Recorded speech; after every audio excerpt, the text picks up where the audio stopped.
You're listening to the Cyberwire Network, powered by N2K.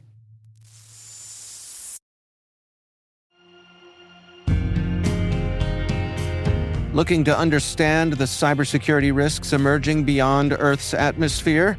In the weekly Signals in Space newsletter, T-Minus host Maria Varmazis and producer Ethan Cook connect the dots between terrestrial infrastructure and the growing attack surface in space. Each week, you'll get the latest space cyber headlines, direct access to the week's T-Minus podcast conversation, plus expert insights and resources to help security professionals better understand this rapidly evolving domain. Space systems are becoming critical infrastructure. Signals in Space helps you stay ahead of the threats shaping the next frontier. Subscribe now to the Signals in Space newsletter.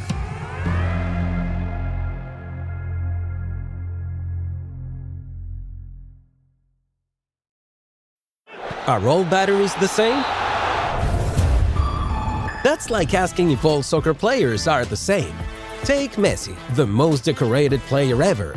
Is there any other player who has achieved that? No, just him. Now take Duracell. Is there any other battery with power boost ingredients inside? No, just Duracell. Remember, goats only trust goats because they're built different. And Messi only trusts Duracell.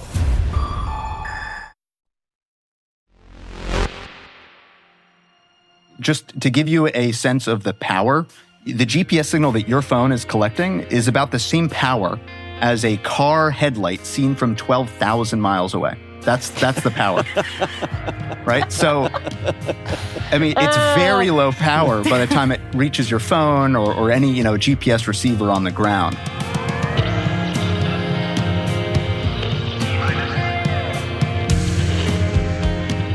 Welcome, I'm Maria Varmazis, and you are listening to T-Minus Space Cyber Briefing. In this show, we examine the evolution of cybersecurity in the global and orbital infrastructure that powers, protects, and connects our lives. 3, 2, 1, 0, 0.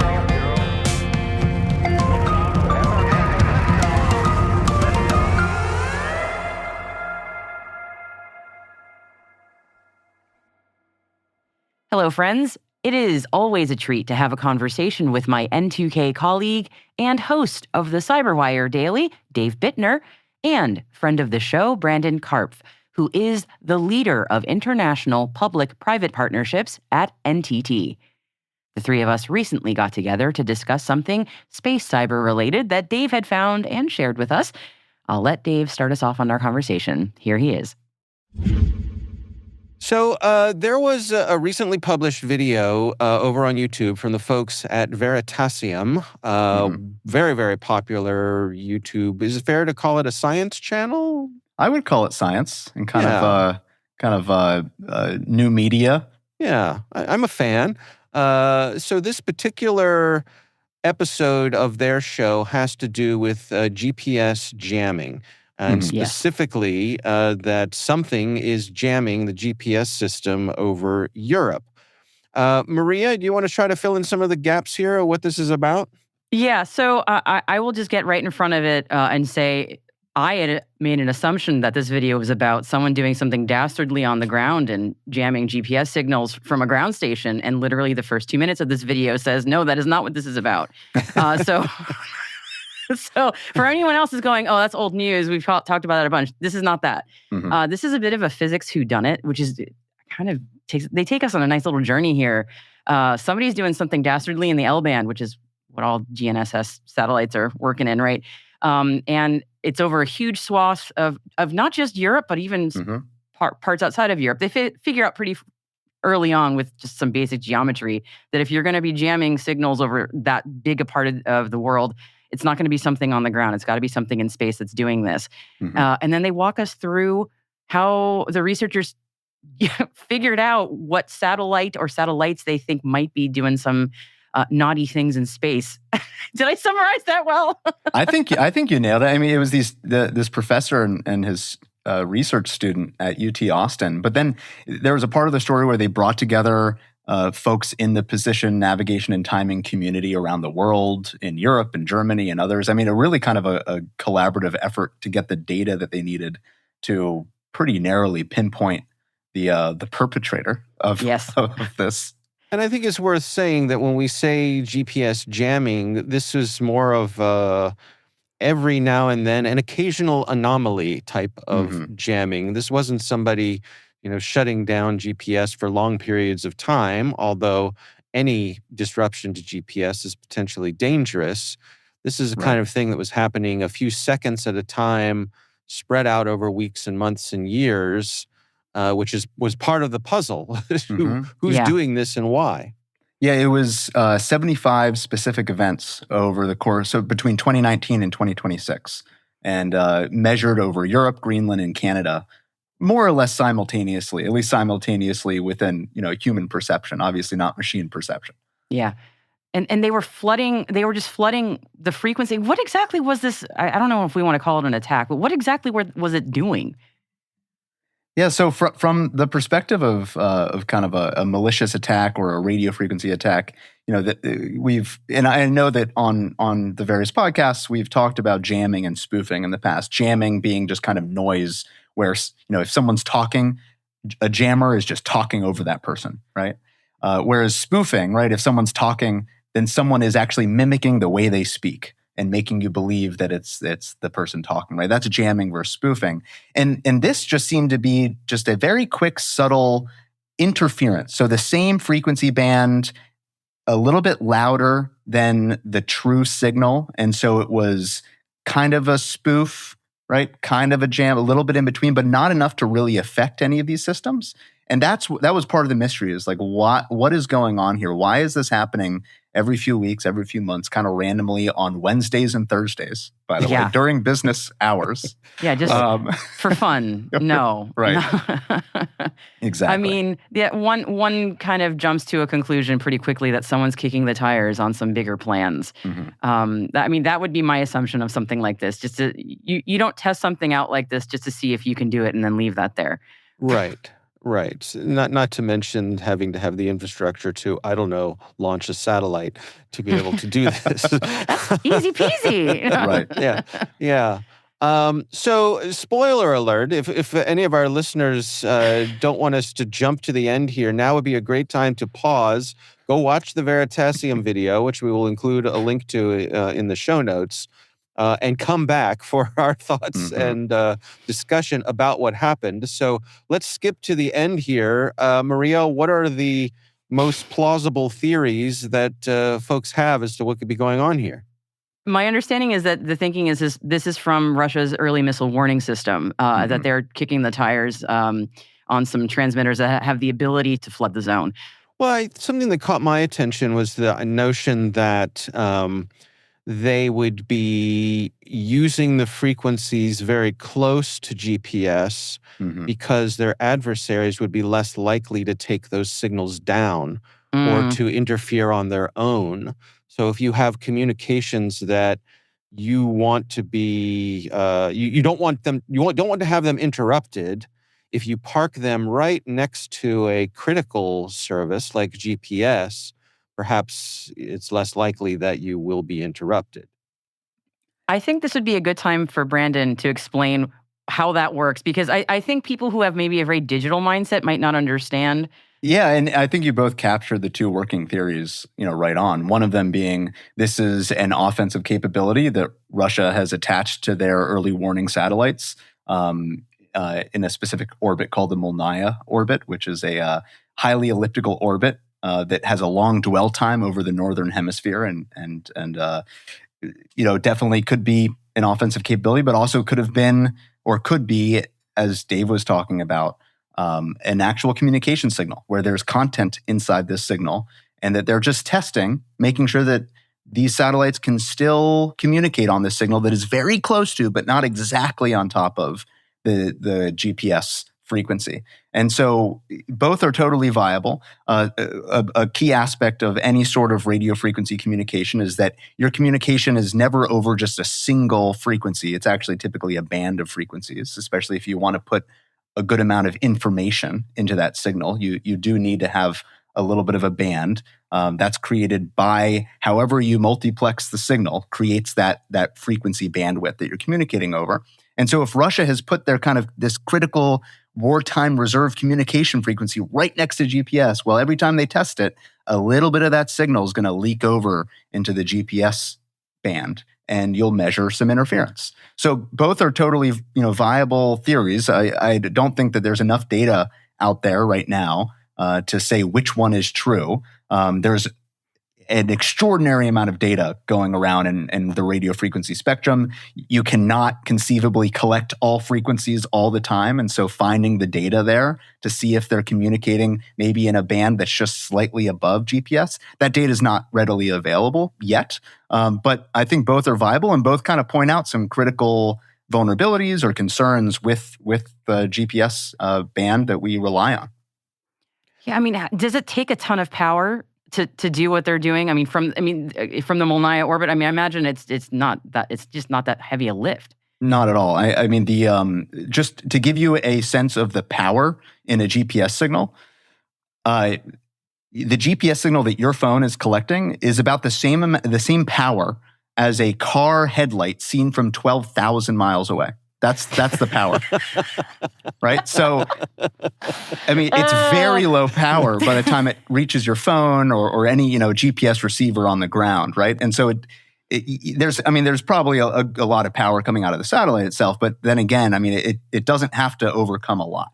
Yeah, I want to say, this is off the top of my head, so I reserve the right to be wrong, but I want to say it's about 50 watts of radio power coming out of any of those GPS satellites, which... Yeah, that's about right. While directional and focused and all that kind of stuff is not, imagine a 50-watt light bulb that is tens of thousands of miles in space, and that power is distributed over a good part of the globe. That's how you get your 12,000 mile away car headlight.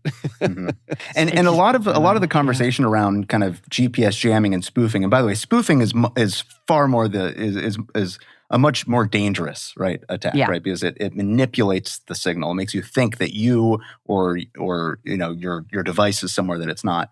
But most of these have talked about kind of the asymmetry of the $30 jammer, right? You can very easily make one of these things at home on the ground.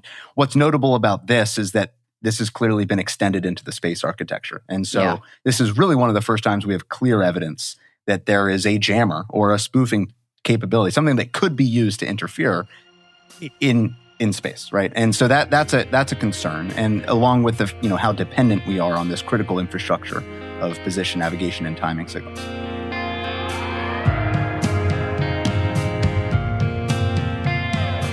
A car headlight from 12,000 miles away. That's around 19,000 kilometers for the civilized world. And that level of power provides the foundational tech of our modern life. Chew on that for a moment while we take a quick break. When we return, we're diving into the super useful and super congested and contested part of the electromagnetic spectrum that runs from 1 to 2 gigahertz. It is called the L band. Stay with us.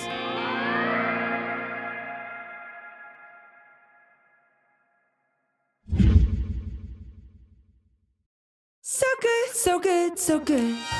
New markdowns up to 70% off are at Nordstrom Rack stores now. Stock up and save big on shoes, tops, dresses, accessories, and more must-haves for summer. Join the Nordy Club to unlock exclusive discounts, shop new arrivals first, and more.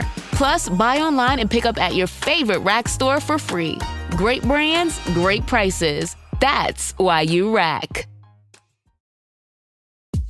This episode is brought to you by Google Chrome. You think you know a browser, but Gemini and Chrome? That's new.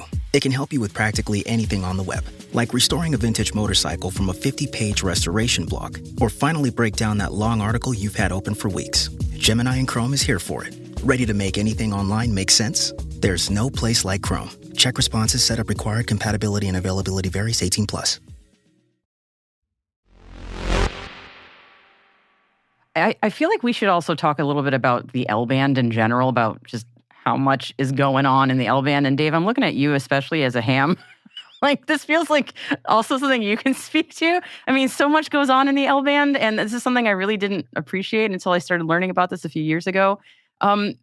Is there a more important piece of spectrum out there than the L band to modern life? I don't know. Maybe there is, but it seems pretty damn important. No, I mean, it's a good point. Obviously, as one of the folks in the video point out, one of the experts that they spoke with, GPS touches just about everything these days. Mm-hmm. Almost all of our consumer electronics are somehow tied into GPS. It's how our devices tell time, right? Mm-hmm. Because GPS is reliant on extraordinarily accurate time. It's a great time source. So your phone uses it for its time source, and there are appliances that use it as their time source.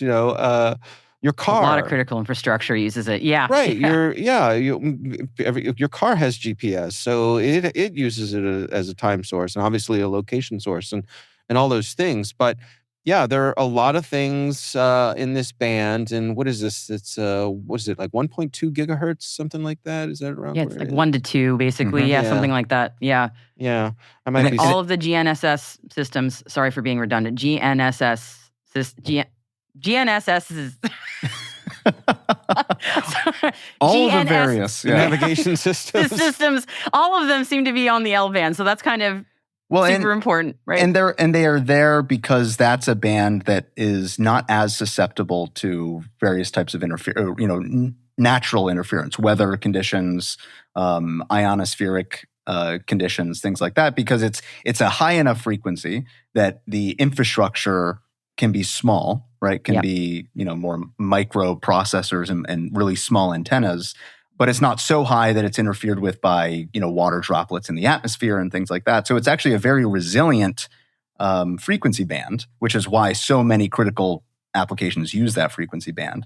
But, therein lies the issue, where we don't really have resiliency in the architectures.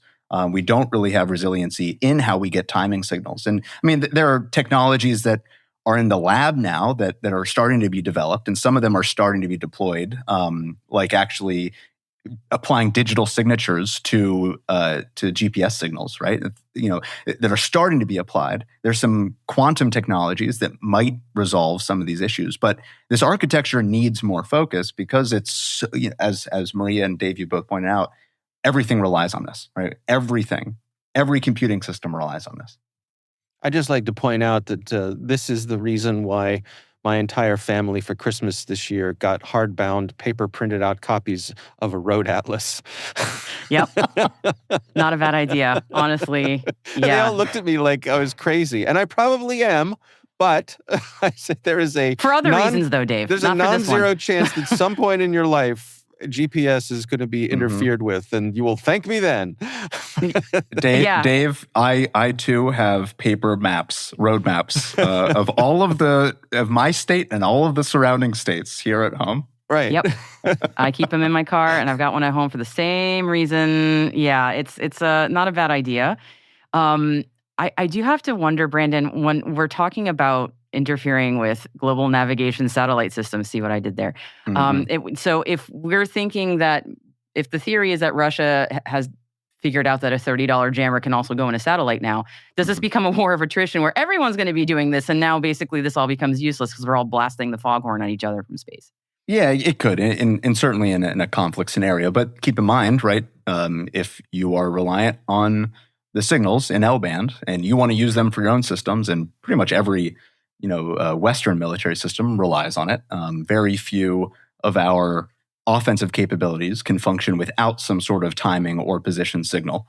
You wouldn't want to obviously jam that, right? Because then you're mitigating or you're affecting your own systems. It's an own goal. Yeah. Area of operation. So the question is, can you build systems that don't rely on it? And are you building systems? You think about the war in Ukraine, the cat and mouse game, and we're now to the point, actually beyond that, they've been doing this for a while now, but to the point of having hardwired drones, right? Fiber optic lines that actually connect an operator to their drone, flying kilometers, right? Kilometers and kilometers for operations because of the radio frequency jamming. So there are potentially other solutions here, but a lot of research and investment is going into other types of timing signals, right? There's such a thing as quantum position verification of using quantum key distribution technologies to verify that you are where you say you are and when you're communicating. So in that way, you can start doing not space-based GNSS, but actually ground-based GNSS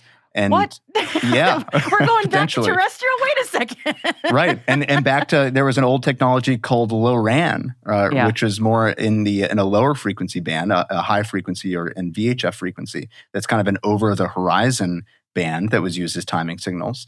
I mentioned the application of digital signatures and so actually applying cryptography to the GPS signals allows you to verify that the signal you're receiving is actually verified true. And therefore, that takes out the spoofing attack, right? Doesn't resolve the jamming attack, but is kind of an anti-spoofing technology. And so there's a number of these, research areas that are still very kind of lab early days. But I think this story highlights the need for more focus and thinking about GPS as critical national infrastructure that is not resilient today, that there is no resilience in that architecture, and we're really behind the curve. Yeah, and while you were mentioning all these technologies, I was thinking about PNT going into low Earth orbit, and I'm wondering, would that still have the same vulnerability of, hey, we messed with the L band, even LEO PNT is not going to work? I would say so. I mean, the one benefit in LEO is you're so much closer. You're not at 12,000 miles. You're at 300 miles, right? Yeah. And so your signal strength is much higher, which means that you have a lower signal to noise ratio, which means that the true signal, to jam that, you need a much more powerful transmitter to jam that, to overcome the power of the true transmitter. Because the U.S. GPS system is not the only game in town. No. Mm-hmm. Does that automatically provide some redundancy? I mean, this video points out that even the phones we carry in our pockets aren't strictly relying on the U.S. system to figure out where they are. They'll listen to the other systems as well. Yep. Right. Yeah, there's a Russian system, a Chinese system, a European system, an American system. I'm not sure if there are more. There might be an Indian system or something planned. Yeah, there's some sort of like partial systems that other countries are getting. Yeah, India has one too. Yep. Yeah. Actually, what this video points out is that this wasn't just interfering with the U.S. GPS frequency range. It was also interfering with the Chinese frequency range, which is slightly different than the U.S. range, right? And so, there is some redundancy across these various architectures, and they pointed out that our devices today do measure more than just the U.S. GPS constellation.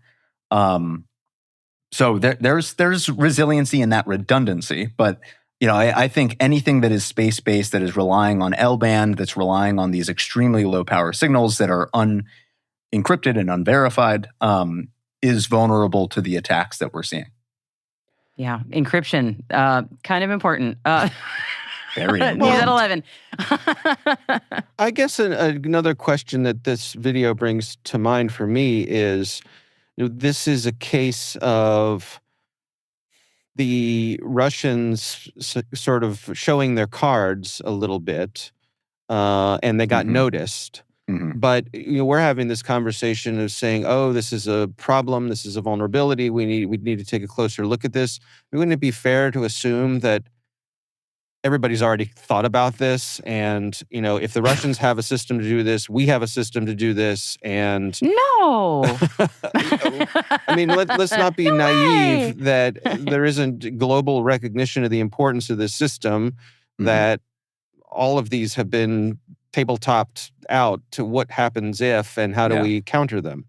Well, I bring this up often when I'm having conversations. A lot of my work is around critical infrastructure resilience, right? That is what I'm working on in the Pacific region. And I have these conversations with folks who say, they expect, if we go to war with China, China's going to cut out all communications and they're going to cut all undersea cables, and the mobile networks in the Philippines and Guam and Taiwan and Okinawa are all going to go dark. And, what I bring up is the historic example in recent history of, even in Ukraine, the mobile networks didn't go down. Why? Because the Russians needed them to communicate too, right? And so, to your point of, we have a number of interconnected systems. There's no secret about how reliant we all are on these systems, not just us, but other nations as well. And these other nations need these systems to function also. I think from a defensive perspective, though, the real question is, or the real observation, right, is that GPS is the most important utility that nobody really treats as critical infrastructure, at least publicly. And it's the one that, in my mind, is most susceptible to spoofing because there is no resiliency in that architecture itself. We don't have something to fall back on, right? If communication networks go down and the undersea cables get cut, we have some fallback options, right? If the water treatment plants go down, there are some fallback options. We don't really have a fallback option for position, navigation, and timing. And so there's a lot of risk inherent in accepting that position, even though everyone knows, right, what's vulnerable. Yeah. Also, I agree. And I think about my children and their generation who are, GPS is like water to them. It's there. It's always been there. And they don't think twice about it. For those of us who are old enough to have been around when this became a thing and it was suddenly this magical thing that, oh my gosh, we can know exactly where we are. I remember our former colleague, John Petrick, who used to be the editor at the Cyberwire, he was telling me one day that I think it was the war in the Persian Gulf was the first time that in history that a military actually knew where it was precisely. Yes. Right? Right. And so my point being that I think if GPS were unavailable, and as we've talked about, how many things that it is involved with, just the psychological effect that could have on a nation, on an adversary, where suddenly all of these things that we just are used to, if they're not able to resolve your location, that would make people edgy, I think. I mean, Right. so much other stuff would go down. When you start poking at that hornet's nest a little bit, I think not knowing, where we are on the road would be like the last thing we'd be worried about if GPS really went down, because there'd be a lot of other stuff hitting the fan. And, I used to point this out in the Navy all the time, which is any network that relies on cryptography needs the GPS signal for timing reasons.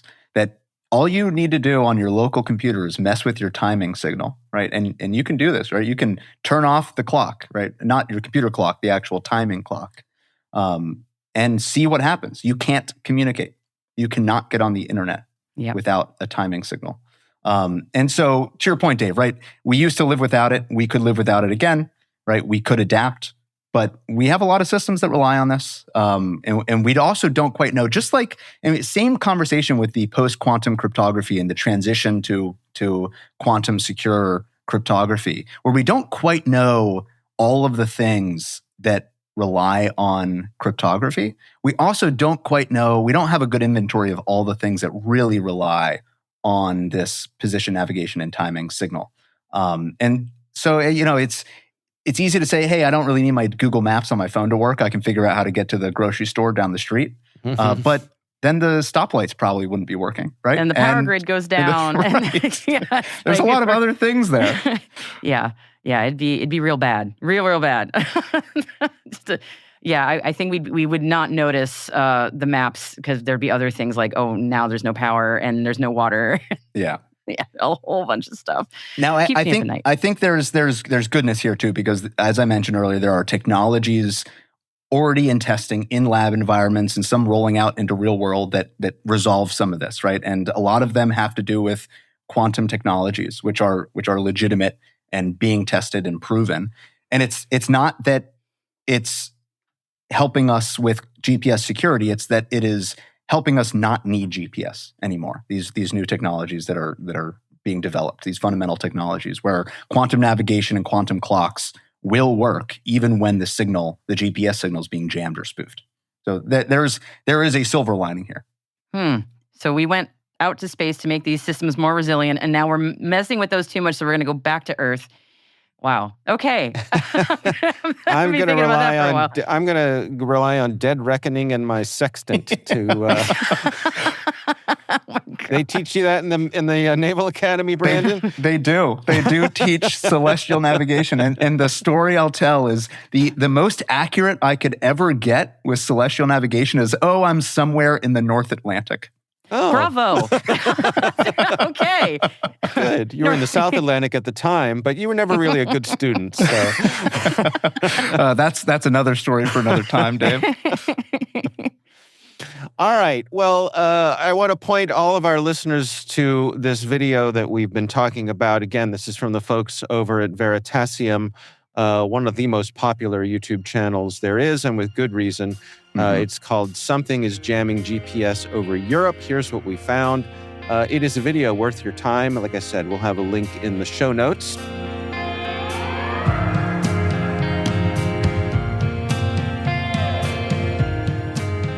And that's T-Minus Space Cyber Briefing, brought to you by N2K Cyberwire. If you like what you heard today, you will also enjoy our newsletter, Signals and Space. Every week on Sundays, you'll get research and notes pulled together by our producer, Ethan Cook, and me, along with this week's top space cyber news stories. And you can subscribe by visiting thecyberwire.com/newsletters. We'd love to know what you think of our podcast. Your feedback ensures we deliver the insights that keep you a step ahead in the rapidly changing cybersecurity landscape. If you like our show, please share a rating and review in your podcast app. Please also fill out the survey in the show notes or send us an email. space@n2k.com is how you can get in touch. We're proud that N2K Cyberwire is part of the daily routine of the most influential leaders and operators in the public and private sector, from the Fortune 500 to many of the world's preeminent intelligence and law enforcement agencies. N2K helps cybersecurity professionals grow, learn, and stay informed. As a nexus for discovery and connection, we bring you the people, the technology, and the ideas shaping the future of secure innovation. Learn how at n2k.com. Thank you for listening to T-Minus. I am your host, Maria Varmazis. The show is produced by Ethan Cook and Liz Stokes. We are mixed by Elliot Peltzman and Trey Hester, with original music by Elliot Peltzman. Our executive producer is Jennifer Iben, with content strategy by Mayan Plout. Peter Kilby is our publisher. See you next week.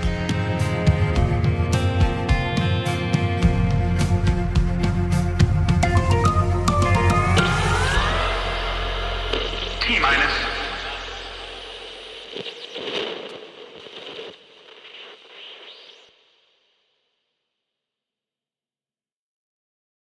The right window treatments change everything: your sleep, your privacy, the way every room looks and feels. At Blinds.com, we've spent 30 years making it surprisingly simple to get exactly what your home needs. We've covered over 25 million windows and have 50,000 five-star reviews to prove we deliver. Whether you DIY it or want a pro to handle everything from measure to install, we have you covered. Real design professionals, free samples, zero pressure. Right now, get up to 45% off site-wide, plus get a free professional measure at Blinds.com. Rules and restrictions apply.